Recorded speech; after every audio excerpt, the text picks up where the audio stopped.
Dear student friend follower, we start with the name of Almighty God, the most beneficent, the most merciful. Dear friend follower, in today's lecture, I'll be teaching you about William Blake as a romantic poet, William Blake as a visionary poet, as pre-romantic poet. Why William Blake is known as pre-romantic poet, and I'll also teach you about a characteristic of the various ages of poetry. So there are several ages, especially in history of English literature. Whenever we talk about romantic age, definitely there are some traits, some characteristic of the romantic age. Before that, if we talk about classical age, people were writing poetry. So people take certain people, they started criticizing on the people. Talk about the classical age. What was happening in the classical age? If you have studied the rape of the lock, so you might studied about Alexander Pope. So in the time of the classical age, there were three main poets: Johnson, Dryden, and Alexander. They were known as classical poets. So what they do, they take one person and they started criticizing on the person. So what do they do? So they take people, and especially higher strata people. They're not taking common people. They're not writing about rustic people. They're not talking about the villager or pastoral life. They're not talking about greenery, lambs and pastoral life or village life or trees or imaginations or intuitionism or transcendentalism. They are only discussing upper class. They take upper class, they started criticizing. They're taking ladies and they're criticizing. Charm strike the sight, merit win the sale. Merit win the soul. So who said? Alexander Pope, the rape of the lock. So what they were doing, they were only criticizing upper strata people. Now, when poetry comes in the hand of the Wordsworth, in the hand of Coleridge, or in the hand of the romantic poets like William Blake, they started writing about imagination, intuitionism, transcendentalism, imaginations. They said that through reason, you can recognize yourself, but through imagination, you can recognize God. इतनी समझ आई? वो क्या कहते हैं romantic poet, अगर आप imagination को use करते हो तो आप गॉड को पा सकते हैं, but through reason you can only see yourself. So our knowledge is limited through five senses. Whatever I'm perceiving, I am perceiving through five senses. कौन सी five senses है? Touch, taste, sight, smell, sound. मेरा knowledge, आपका knowledge limited है five senses का. इससे beyond हम नहीं देख सकते. मतलब जो रियलिटी मैं देख रहा हूं मेरी फाइव सेंसेस की बनी हुई है, अगर 10 बंदों को एक पिक्चर दिखाई जाए तो 10 बंदे उसे डिफरेंट तरीके से इंटरप्रेट कर देंगे. इकरा ऐसे ही है कि अगर हम 10 पीपल को लेते हैं, 10 पीपल को लेते हैं और 10 पीपल को एक ही पिक्चर दिखाते हैं, क्या वो उस पिक्चर के बारे में एक जैसा लिखेंगे? No. They have different map of the word. In NLP, neuro-linguistic programming, it is known as map of the word. Everybody is having his her own map of the word. You, me, Abda, Ikra, and somebody else. They all have different map of the word. And we are operating, we are running, and we are managing, we are using every object through different map of the word. For me, something can be very different, but you, it can be something else. So the same way, when Dyer said, when you change your perspective, or when you change the way you look at the things you are looking at, it will be changed. अगर आप किसी object को, किसी चीज को, किसी incidents को, किसी ट्रेजिक सीन को, किसी भी सर्कमस्टांसेस को, किसी इवेंट को एक खास पर्सपेक्टिव से देख रहे हैं, उसको देखने का पर्सपेक्टिव चेंज कर दें तो वो आपके लिए चीज ही मुख्तलिफ हो जाएगी. विलियम ब्लेक जब एक लैम्प को देखता है और एक सामने, इसको गौर से समझिएगा, अब मैं समझाने लगा हूं कॉन्सेप्ट सॉन्ग ऑफ इनोसेंस और सॉन्ग ऑफ एक्सपीरियंस. वो दो तरह की पोएम्स लिखता है, इनोसेंस और एक्सपीरियंस. अगर आप उसकी जोन सी पोएम भी पढ़ेंगे, रेफरेंस टू द कॉन्टेक्स्ट लिखेंगे, रेफरेंस लिखेंगे, कॉन्टेक्स्ट लिखेंगे, उसको एक्सप्लेन करेंगे, जब तक ये फिलॉसफी समझ नहीं आती यू कांट एक्सप्लेन इट। जब आप किसी चीज को देखने का अंदाज बदल देते हैं, वो चीज जिसके ऊपर आप देख रहे हो वो बदल जाती है, क्योंकि हमारी फाइव सेंसेस के जरिए जो भी रियलिटी फॉर्म होती है वो फाइव सेंसेस के जरिए फॉर्म होती है। विलियम ब्लेक एक रिलीजियस पोएट था, लेकिन एक मिस्टिक और रिलीजियस जैसे सूफी टाइप बंदा था, लेकिन वो रिलीजन को किसी और तरह से देखता है। जितनी भी क्रिश्चियनिटी और रिलीजियस पीपल हैं वो कहते हैं कि अपनी ख्वाहिशात को दबाएं, सप्रेस करते जाएं, जितना होता है सप्रेस करें। ये कहता है जितना सप्रेस करते हो वो उतनी खतरनाक होके बाहर आती हैं। अ पॉइजन ट्री के अंदर वो लिखता है कि मैं अपने दोस्त के बारे में मेरे मन में ग्रज था और मैंने उसको ग्रज को पाला, उसको वाटर दिया, पानी दिया, उसको बढ़ाता रहा, वो और बढ़ती गई बातें, और एक दिन वो एक तनावर दरख्त बन गया। मेरा दोस्त, मेरा दुश्मन, जो कि मेरा दुश्मन था, मैं उसे दोस्त शो करता था, वो आया। वो एक दिन मैंने देखा कि वो ट्री के नीचे डेड बॉडी पड़ा हुआ है। क्यों पड़ा हुआ है? क्योंकि वो मुझे दोस्त समझता रहा, मैंने उसे नुकसान पहुंचा दिया। तो यहाँ पे ट्री जो है वो एक सिंबलाइज्ड है, ह्यूमन है, लेकिन जो उसका एंगर है, वो ग्रज है, वो जो ईवल पालता रहा अपने अंदर, वो पॉइजन है। तो आप जो सप्रेशन करते हो, दबाते हो ख्वाहिशात को, आज साइकोलॉजी भी बताती है कि अगर आपके पास कोई फीलिंग है तो वो उसको एक्सप्रेस कर दें, अदरवाइज यू आर इल।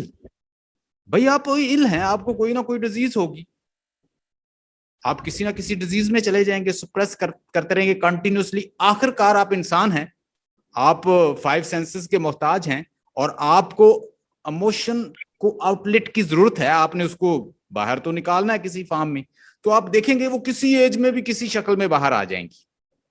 जो इमोशन आप दबाते हैं वो कभी मरती नहीं है, वो आपके अंदर ही रहती हैं, लेकिन वो किसी एज में भी बाहर आएंगी, लेकिन that will be very dangerous. आपने देखा होगा बहुत सारे लोग, बूढ़े से लोग, कहीं उन्होंने ख्वाहिशात को दबाया होता है तो ओल्ड एज में आके वो अजीबोगरीब किस्म की हरकतें करते हैं। कहीं ख्वाहिशात को दबाया और वही ख्वाहिशात इतनी डेंजरस हो गई कि वो किसी, आपने देखा होगा बच्चों का रेप कर रहे हैं, और वो मुख्तलिफ किस्म के, आप मदरसों में चले जाएं, आप डिफरेंट कॉलेजेस में चले जाएं, यूनिवर्सिटी में चले जाएं, बड़े बड़े प्रोफेसर की हिस्ट्री देख लें, उनको जरा स्टडी करें, what do you see over there? This is all suppression. जो आपने सप्रेस किया, जो चीजों को दबाया, जो ख्वाहिशात को दबाते रहे, आपको उसने मरीज बना दिया। तो ये आज साइकोलॉजी इसको प्रूव करती है। विलियम ब्लेक आपको किस 18th सेंचुरी में बता रहा है, प्री रोमांटिक पोएट है, कि ये बैड है जो आप सप्रेस करते हो अपने आप को। बड़े आप पायस और बड़े मुत्की परहेजगार शो तो करते हो, but whenever you are suppressing all these things, you need to channelize them. How you channelize? you channelize through certain works. Write down your feelings and express it freely, and then tear all your documents. और लिखो और उनको फाड़ दो, चीजों को चला दो, लेकिन लिखो जो मन में आ रहा है, लिखो जो आपके माइंड में थॉट्स आती हैं, जो इमोशन, पैशन, फीलिंग है, उनको आउटलेट दो, एक्सप्रेस करो। ये आपको कहता है विलियम ब्लेक। विलियम ब्लेक आपको बताता है कि एक ह्यूमन सोल की ये क्लॉथ है, इंसान का एक क्लॉथ है कि उसके साथ डे नाइट चलता है, उसके डेथ और लाइफ चलती है, उसके साथ गुड बैड चलती है, उसके साथ इनोसेंस और एक्सपीरियंस साथ साथ चलते हैं। इनोसेंस के साइड पे लिख लें, एक पेज लिखें और इनोसेंस लिखें, song of innocence and experience. Innocence में वो डिस्कस करता है जब इंसान बच्चा होता है, वो क्लोज टू गॉड होता है, वो डिविनिटी की सिंबल है, वो क्राइस्ट की सिंबल है, वो लैम्प की सिंबल है, वो पिटी की सिंबल है, वो गुड की सिंबल है, वो अच्छाई की सिंबल है। वो इनोसेंस में वो बताता है कि हम लोग क्या होते हैं, इनोसेंट होते हैं जब हम चाइल्ड होते हैं, जब हम लैम होते हैं, जब हम एटमॉस्फेयर, माहौल और इस माहौल से एक्सपीरियंस नहीं होते। जब हम एक्सपीरियंस हो जाते हैं तो फिर पोल्यूटेड होते हैं, फिर एक्सपीरियंस होते हैं, फिर सिंफुल बनते हैं, फिर हम इस चीज में आते हैं। लेकिन वो कहता है ये एक ही सोल के दो, एक ही कॉइन के दो रुख हैं, आप इससे बच नहीं सकते। ट्रेडिशनल क्रिश्चियनिटी और कन्वेंशनल क्रिश्चियनिटी आपको कहती है दबाओ। वो कहता है कि गुड बैड साथ चलता है। अगर गॉड ने लैम्प बनाया है तो साथ टाइगर भी बनाया है। टाइगर से वो पूछता है अपनी पोएम के अंदर कि क्या वही गॉड ने तुम्हें बनाया है?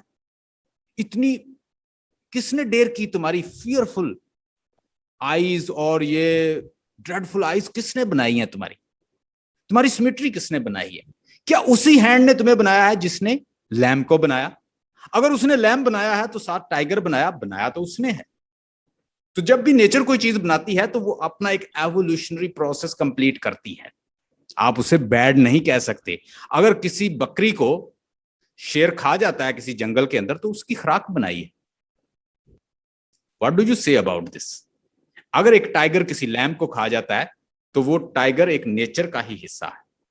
तो नेचर ने गुड बैड साथ बनाया है, इनोसेंस और एक्सपीरियंस साथ बनाया है। जब हम बच्चे होते हैं, जब हम एक्सपीरियंस नहीं होते, जब हम इस चीज को फेस नहीं करते, जब हम पोल्यूट नहीं होते, जब हम सिंफुल नहीं होते, और जब तक हम अडल्टहुड में नहीं जाते, हम क्या होते हैं? इनोसेंट होते हैं। तो ये एज जो है वो ऑनेस्टी की है, फेथफुलनेस की है, गुडनेस की है, क्रिश्चियनिटी की है, क्राइस्ट की है, गॉड की है, डिविनिटी की है, गुडनेस का सिंबल है। अब हम पोएम को पढ़ेंगे तो पोएम के अंदर से आप खुद मैसेज निकालोगे और मुझे खुद बताओगी कि सर ये जो है सॉन्ग ऑफ इनोसेंस लगती है। आप खुद बताएंगे, आपको पता चल जाएगा कि जहां पे डार्क चीजों को डिस्कस किया जाएगा, जहां पे सिन को डिस्कस किया जाएगा, जहां पे क्रूअलिटी को डिस्कस किया जाएगा, जहां पे जुल्म को डिस्कस किया जाएगा, जहां पे सप्रेशन को डिस्कस किया जाएगा, जहां पे लस्ट को डिस्कस किया जाएगा, जहां पे सेक्सुअल चीजों को डिस्कस किया जाएगा, जहां पे टाइगर को डिस्कस किया जाएगा, जहां पे सिंफुल चीजों को डिस्कस किया जाएगा, इस तरह की चीजों को वो सारी किसमें आएंगी? एक्सपीरियंस। दो चीजें लिख लें, एक पेज ले लें, एक साइड पे इनोसेंट लिखें। इनोसेंट साइड वो साइड है जहां पे हम अनसिनफुल यानी सिनलेस होते हैं, जहां पे हम हमारे अंदर ऑनेस्टी होती है, गुडनेस होती है, डिविनिटी होती है, क्राइस्ट की सिंबल है, लैम्ब की सिंबल है। और एक्सपीरियंस वो साइड है जब हम एक्सपीरियंस हो जाते हैं, प्लूट हो जाते हैं, सिंफुल हो जाते हैं, लस्टफुल आ जाती है, सेक्सुअल फीलिंग्स आ जाती हैं, और हम एक्सपीरियंस नेचर से, एटमॉस्फेयर से और माहौल से, और ये सारे हमें प्लूट कर देते हैं। तो वो कहता है कि ये तो एक क्लॉथ है ह्यूमन सोल का, good bad, life death, innocence और एक्सपीरियंस ह्यूमन सोल का क्लॉथ है। आप इसे डिनाई नहीं कर सकते। दिन रात है, गुड बैड है। तो ये किसने बनाए हैं? उसी ने बनाया है जिसने लैम्ब को बनाया, जिसने टाइगर को बनाया, जिसने गुड बनाया उसने बैड बनाया, जिसने अच्छाई बुराई उसने बुराई भी बनाई, क्योंकि ये साथ साथ वो चलती है। You can't deny because nature God has created it. तो वो कहता है कि उसको एक्सेप्ट करें, जो आपके मन में फीलिंग आती है वो एक्सप्रेस करें, फ्रीली एक्सप्रेस करें। इसीलिए इसको कहा जाता है iconoclast. He is he breaks rules of Christianity.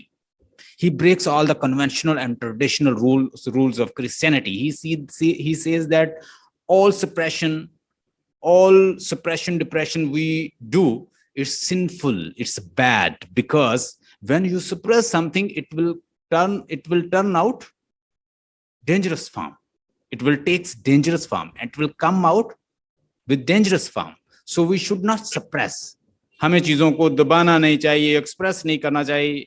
Even though लोग अभी भी करते हैं चीजों को, लोगों का फेस क्या होता है और वो शो क्या करते हैं, लोगों के अंदर क्या ख्यालात चल रहे होते हैं, लेकिन वो उसको दबाते रहते हैं। लेकिन वही बंदा कहीं हम देखते हैं कि इन फ्यूचर कुछ ऐसा एक्ट करता है कि लोग तौबा तौबा करते हैं कि इसने क्या कर दिया। So I hope you learned about Song of Innocence and Song of Experience. I want that you should explain.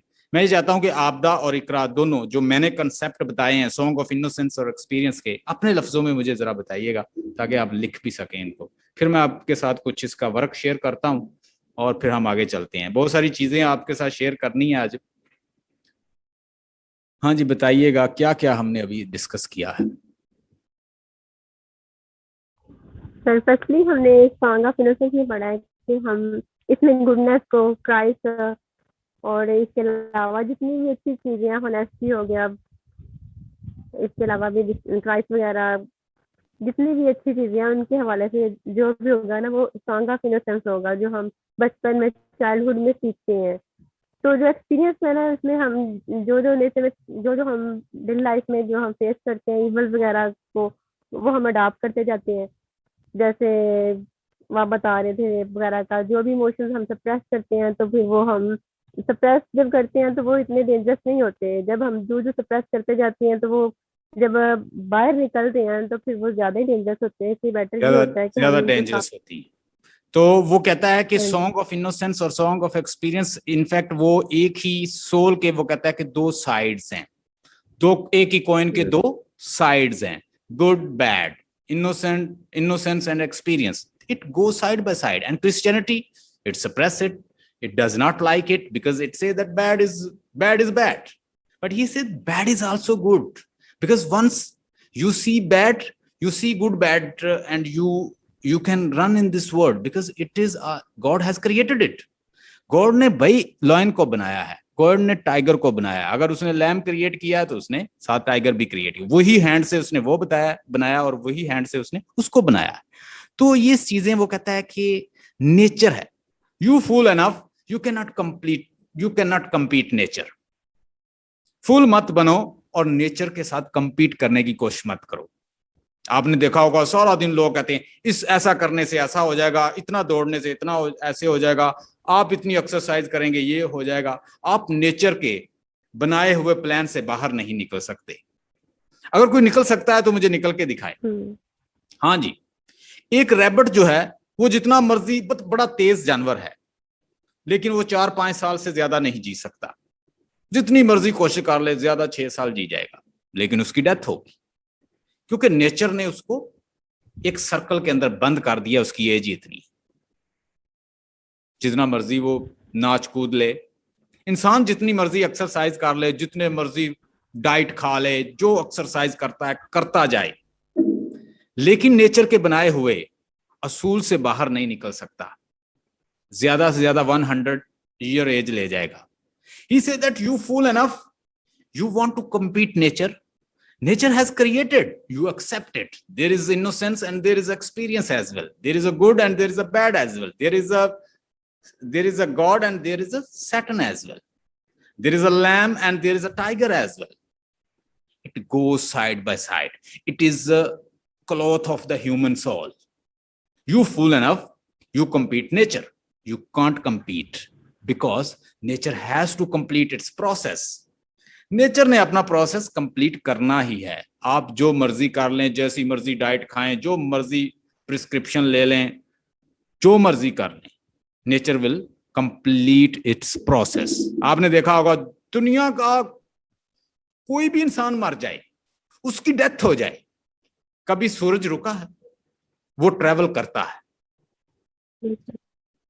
Mashrak से निकलता है, मगरब में सेट होता है।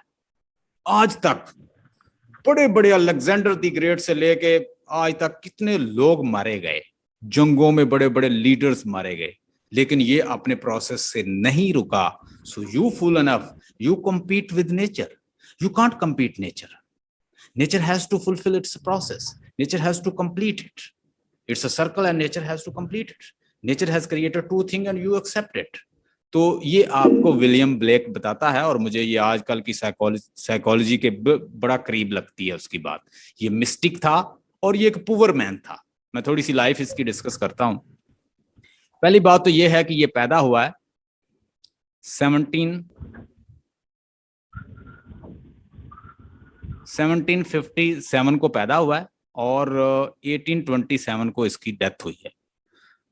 बहुत सारे जो क्रिटिक्स हैं वो इसे रोमांटिक पोएट नहीं मानते, क्योंकि ये वो कहते हैं कि जैसे वो ऑगस्टन एज के राइटर्स थे, ये उनका ही एक उनकी एक्सटेंशन है।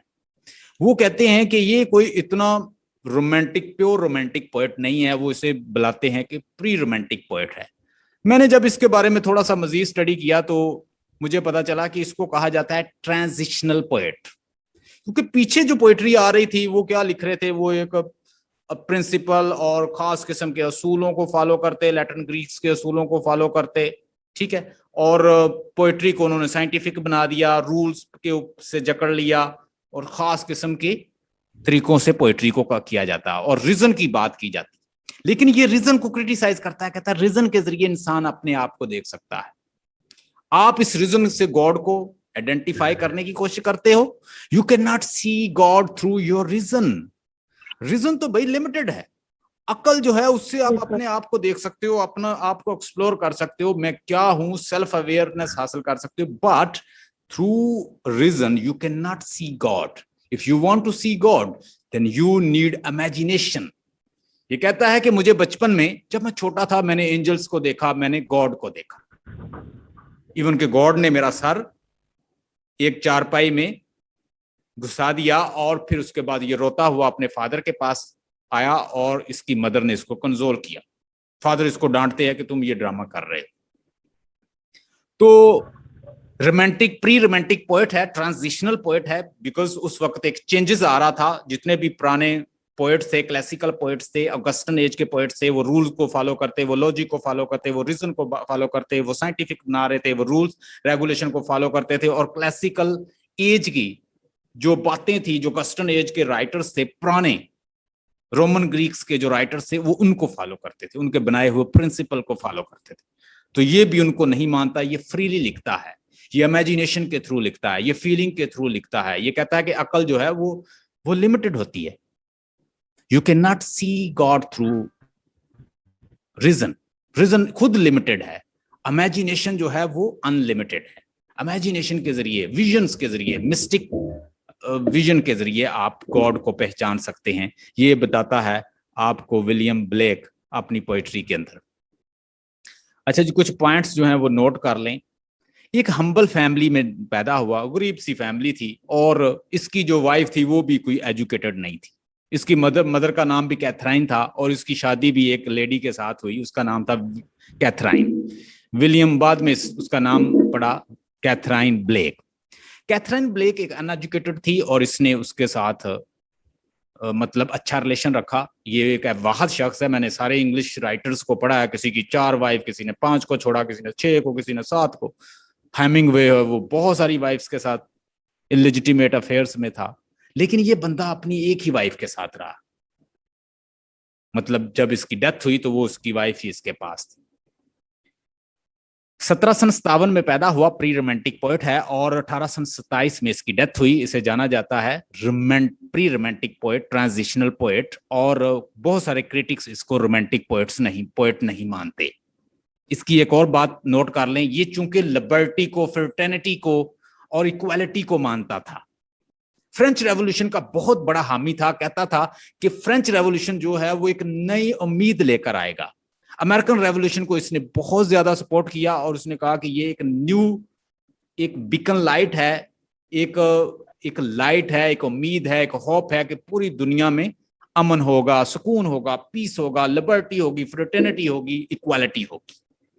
फ्रेंच रेवोल्यूशन को भी सपोर्ट किया, अमेरिकन रेवोल्यूशन को भी इन्होंने सपोर्ट किया, और मोस्टली जो इमेजिनेटिव पोएट्स हैं, रोमांटिक पोएट्स हैं, वो फ्रेंच रेवोल्यूशन और इस तरह के जो रेवोल्यूशनरीज हैं वो रेवोल्यूशनरी हैं और वो रेवोल्यूशन को सपोर्ट करते हैं, स्पेशली फ्रेंच और अमेरिकन रेवोल्यूशन को। तो इसकी वजह से इसको जेल भी देखनी पड़ी। अपने बचपन में क्लेम करता है मैंने गॉड को देखा, एंजल को देखा। और क्रिश्चियनिटी, जो ऑर्थोडॉक्स क्रिश्चियनिटी है, जो ट्रेडिशनल और कन्वेंशन क्रिश्चियनिटी है, उसको क्रिटिसाइज करता है। उसको कहता है कि ये सुप्रेस करवाते हैं और इससे लोग और ज्यादा सफर करते हैं और बड़ी डेंजरस फॉर्म में उनके अंदर से ईवल निकलती है। ईवल को आप दबा नहीं सकते, let it flow like a water. जो आपके अंदर से ख्वाहिशात उठ रही हैं उसको फ्लो करने दें, जैसे कि वाटर फ्लो करता है। उसको ऑन मत कर, उसको दबाएं मत, वो आपके लिए खराब हो जाएगी। मिसाल के तौर पर मेरे माइंड में कोई थॉट आ रही है, मैं उसे रोकने की कोशिश कर रहा हूं, मुझे किसी खास बंदे की याद आ रही है, नहीं सोचूंगा, मैं उसे नहीं सोचूंगा, मैं लड़ रहा हूं, ये थॉट है और मैं इससे कंटिन्यूसली लड़ रहा हूं। मैं I am in war with my thought, क्योंकि मैंने उसे ऑन किया हुआ है और मैं इसको नहीं सोचूंगा। और मैं अगर घंटा ये कह रहा हूं कि मैं इसको नहीं सोचूंगा, तो मैं किसको सोच रहा हूं? उसी ऑब्जेक्ट को, उसी चीज को। So this what William Blake से, कि जब आप किसी चीज को ऑन कर लेते हैं तो फिर आप उसके साथ फाइट भी करते हैं। जब फाइट करते हैं तो वो पूरे माइंड को कैप्चर कर लेता है, फिर सप्रेस करते रहते हैं, फिर तो आप एक मरीज बन ही जाते हैं। So these are the things William Blake से you should not suppress because suppression is bad. आप टॉलरेंस शो करने की कोशिश करते हो, सप्रेस करने की कोशिश करते हो कि मैं तो इसको सप्रेस कर रहा हूँ, अवॉइड कर रहा हूँ, तो मैं शायद बच जाऊंगा, तो बच नहीं सकते, वो कहता है। अच्छा जी, उसके बाद इसको he was a trained as a इनग्रेवर।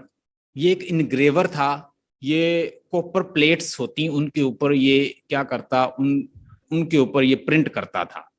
मतलब जो पोएट्री ये लिखता था, 10 साल की एज में इसने ख्वाहिश की कि मैं पेंटर बनना चाहता हूँ। 2 साल के बाद इसने पोएट्री लिखनी शुरू कर दी। और पोएट्री कैसी लिखता कि उसकी इलिस्ट्रेशन देता, कैसे पिक्चर बना के। मैंने बहुत सारे पोएट्स पढ़े हैं, वो मेयर पोएट्स थे। विलियम वर्ड्सवर्थ मेयर पोएट था, कॉलरिज पोएट और फिलोसोफर था। अब दूसरे पोएट को शेक्सपियर पोएट था, ड्रामेटिस्ट था। लेकिन ये पोएट भी था, मिस्टिक भी था, और एक साथ आर्टिस्ट भी था। मतलब एक पोएट्री लिखता है तो उसी पोएट्री की साथ पिक्चर बना देता है, और वो पोएट्री को ऐसे नेचुरल दिखाता है। बहुत सारी न्यूड पिक्चर्स बनाई, और उस वक्त के जो क्रिश्चियनिटी थी, चर्चेस जो थे वो इसके खिलाफ हो गए कि ये तो नंगी न्यूड पोएट्री कर, न्यूड पिक्चर बनाता है। तो वो उसमें कहता है कि इंसान जो है प्योर शक्ल उसकी न्यूड है। तो वो आप इसकी पिक्चर देखें तो उसने न्यूड पिक्चर बनाई, मेल फीमेल की ऐसे पिक्चर बनाता है।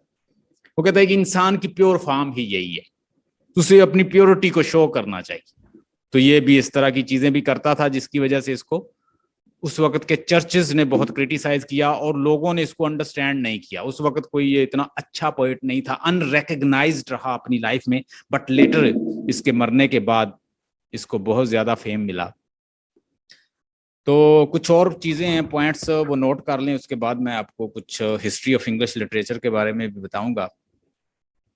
अपने आप को ये मिस्टिक, प्रॉफिट, और कहता है कि मुझे विजन्स होते हैं। विजन्स मीन कि मैं ऐसी चीजें देख सकता हूं। विलियम ब्लेक कहते हैं कि मैं ऐसी चीजें देख सकता हूं जो आप नहीं देख सकते। मतलब मैं एंजल्स को देख सकता हूं, मैं डिफरेंट गॉड को देख सकता हूं, मैं चीजें अपने सामने देखता हूं। मैंने एक ट्री देखा फुल ऑफ एंजल, मैंने गॉड देखा अपने सामने। तो इस तरह के वो कहता है जी इमेजिनेशन के जरिए उसने क्लेम किया है। उसके बाद वो कहता है कि he was deeply aware of the political movements of that time. मतलब वो रैशनलिज्म की जो मूवमेंट चल रही थी, वो उससे भी, वो रीजन पे लोग बात कर रहे थे, रीजन के जरिए गॉड को डिनाई कर रहे थे। आज देखा होगा आपने, बहुत सारे नए नए फिलोसोफर जो बनते हैं वो गॉड को डिनाई करना शुरू कर देते हैं। भाई गॉड की ये एक और डिस्कोर्स है। आप रीजन की बात करते हो, अकल जो है वो एक लिमिटेड है, उसके जरिए आप कभी भी गॉड को नहीं देख सकते। जितनी मर्जी कोशिश कर रहे हैं आप, कहें यार मुझे तो गॉड नजर नहीं आता, मैं बिलीव कैसे कर लूं कि कोई गॉड है, क्योंकि मैं अपनी अकल के जरिए फैसले कर रहा। और मैं आपको बताऊं कि एक दुनिया है जो इस रीजन की दुनिया से भी अबाव है। एक दिन मैं बैठा हुआ तो मुझे अजीबोगरीब किस्म के विजन्स आ रहे थे। इंसान के अंदर यहाँ पे पीनियल ग्लैंड होता है, माथे के पीछे छोटा सा पॉइंट होता है इसके अंदर, उसे कहते हैं पीनियल ग्लैंड। वो ऐसे ही काम करता है जैसे कि वाईफाई अपने सिग्नल लेता है, यानी वो एनर्जी को कैच करता है। हम कभी कभी ये सोचते हैं बैठे बैठे कि यार मुझे ऐसे लग रहा है कि something bad is gonna happen. ऐसे लग रहा है कि मुझे आज ख्याल आया है कि मैं कुछ ऐसी स्टेट देख रहा हूं अपने सामने। मैं देख रहा हूं कि मेरे साथ कोई बैड इंसिडेंट हो गया है। मैं देख रहा हूं कि जैसे मैं फिर रहा हूं कि ऐसी चीज पे कि जो मैं कचहरियों में फिर रहा हूं। मैं देख रहा हूं कि कोई मुझे इन्वेस्टिगेट कर रहा है। मैं देख रहा हूं कि कुछ लोग जो हैं वो मेरे इर्द गिर्द हैं। मैं देख रहा हूं जैसे किसी की डेथ हो गई है। तो सुबह पता चलता है कि वह कहीं ऐसा हो गया। What is this? और ये मैंने काफी दफा एक्सपीरियंस किया। रिसेंटली मैंने एक चीज फील की। मुझे ऐसे फील हुआ कि यार ऐसे लगता है कि जैसे एक्सीडेंट हुआ है। मुझे ऐसे लग रहा है कि एक्सीडेंट हुआ है, और मैं जब उठा हूं तो मैं ठीक हूं। तो सुबह मैं देखता हूं कि रियली मेरे सामने एक एक्सीडेंट होता है। प्रैक्टिकली मैं उस चीज को लिटरली मैं उसे देख रहा हूं कि मेरे सामने एक्सीडेंट हुआ है। और वो मेरे बहुत नजदीकी मेरे रिलेटिव का लोग देखता हूं, तो ये क्या है? These are the visions. We have the pineal gland and that has energy and this energy connects with outside energy, और ये एनर्जी कनेक्ट करती है बाहर। तो विलियम ब्लेक कहता है कि अगर गॉड को देखना चाहते हो, if you want to recognize God, if you want to see God, then see through imagination, through visions, visionary experience. तो ये मिस्टिक था, सूफी जैसे कोई बंदा होता है, विजनरी था, पोएट था, आर्टिस्ट था, और साथ एक रोमांटिक, प्री रोमांटिक पोएट भी जाना जाता है।